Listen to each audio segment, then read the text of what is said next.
Chapter 10, chapter 9. Let's see, I better look, I'm getting a little tired here. Oh yes, chapter 9 is assume that the person you are listening to might know something you don't. This is a chapter about conversation and about the different forms conversation takes. And it's a chapter about humility, and it's a chapter about listening. And the humility element is, it took me a long time to understand why there's religious injunctions supporting humility, to even understand what the word really meant in that sort of technical sense. And it means something like this. It means what you don't know is more important than what you know. And that's a lovely thing to, then what you don't know can start to be your friend, you see. People are very defensive about what they know, and for the reasons we've already discussed. But the thing is, you don't know enough. And you can tell you don't know enough because your life is not what it could be, and neither is the life of the people around you. You just don't know enough. And so what that means is that every time you encounter some evidence that you're ignorant, someone points it out, you should be happy about that because you think, oh, you just told me how I'm wrong. It's like, great. Like maybe I had to sift through a lot of nonsense to get through the real message that you're telling me, but if you could actually tell me some way that I'm wrong and then maybe give me a hint about how to not be wrong like that, well then I wouldn't have to be wrong like that anymore. That would be a good thing. And you can embark on that adventure by listening to people. And if you listen to people, they'll tell you amazing things if you listen to them, and many of those things are little tools that you can put in your toolkit like Batman, and then you can go out into the world and use those tools, and you don't have to fall blindly into a pit quite as often. And so the humility element is, well, do you want to be right or do you want to be learning?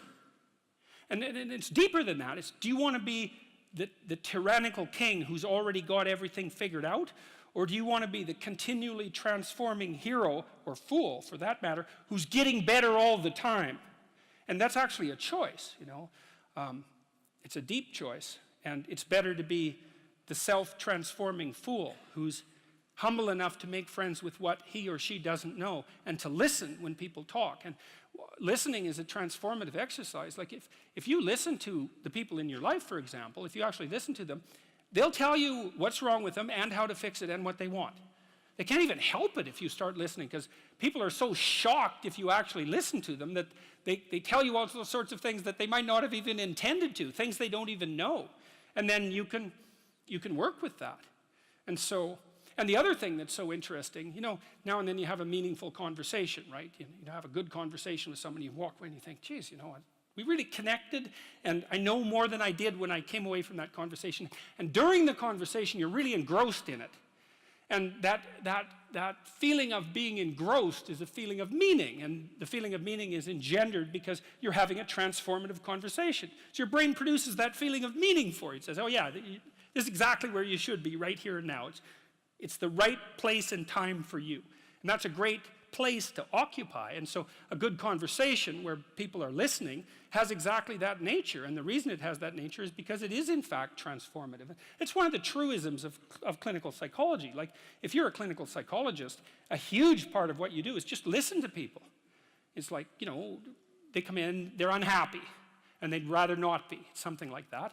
You say, well, why do you think you might be unhappy? And they don't know. They have some ideas, and they may have to ramble around for like a year before they figure out why they're unhappy. They get rid of a bunch of reasons why they thought they were unhappy that are untrue, and then you kind of get to the heart of the problem. And then you might ask them, well, if you could have what you wanted so that your life would be okay, what would that look like? Then they have to ramble around a bunch about that because they don't really know. But the listening will straighten them out because people think by talking. And in order to think, you have to have someone to listen, because it's very hard to think. Hardly anyone can think. And even the people who can think can only think about a limited number of things. But almost everybody can talk. And you can listen to yourself talk, and if someone listens to you, then, well, then you also have a foil for your thoughts, right? Because you can watch the person when you're talking and see if you're boring or see if you're amusing or if you're engrossing, all of those things. And so, listening, that's a very good thing. I outline a Carl Rogers dictum. He was a famous clinical psychologist. This is another great little tip. Rogers said, here's a trick to tell if you're listening. So let's say someone lays out their perspective for you, and then what you do is say, look, here's what I think you said. I think you said this and this and this and this and then this. Is that right? Have I got what you're saying right? And maybe the person says, God, you haven't been listening at all. And, then they have to straighten you out. Or maybe they say, yeah, you got it. And then the nice thing about that is that you summarize their argument for them, which can be very helpful, and for you. But also, you don't get to make the person into a straw man. So like if you're arguing with your wife, let's say, or your husband, big party is going to want to win. And that's stupid, because if you win, you get to be top lobster, but they get to be bottom lobster. And if you want to live with bottom lobster, then like more power to you, but I wouldn't recommend it. Right, because you don't want that. You want to defeat your wife in an argument.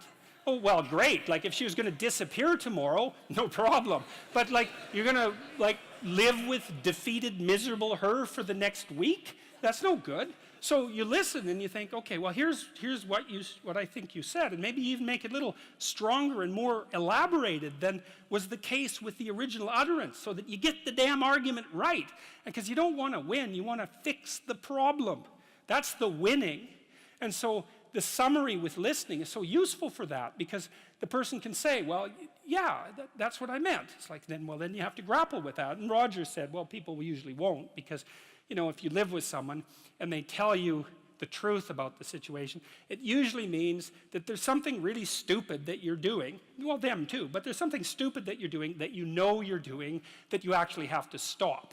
And, that's difficult and unlikely, but, well, if you don't stop, then you get to have the same damn problem every day or every week for the rest of your life, so it's probably better to undergo the misery of stopping it than the misery of continuing it. But that's the injunction to listen.